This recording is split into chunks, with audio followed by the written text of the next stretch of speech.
Hi, Red Jane. Good afternoon. Good evening. Okay, let's talk about CFO. First, CFO certificate. Ito ay pwede mo magamit, especially going through immigration.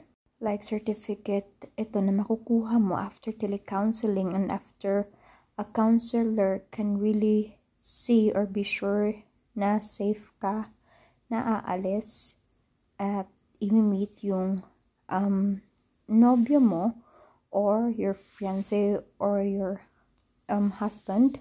And I've heard au pair and kahit yung mga kids, they also need CFO. So I don't know if for husband ba ito or for spouse or fiancé visa itong reason na kukuha ka ng CFO, but if it's for boyfriend and girlfriend na status, then we have the same CFO certificate by the time na makakakuha ka na. On the top, that's the temporary certificate sample. At itong sa baba, yan yung original certificate na nakuha ko after 4 months. They say after 3 months makukuha mo na daw yung certificate, but some hindi nakukuha agad. So we need to follow up, and well, it will be on another video if kailangan mo na ulit, or I'll just gonna make another video about that. Let's focus on how to get a CFO certificate. Step 1, you need to register sa cfo.gov.ph. If it's still the same, then punta ka doon at mag-register.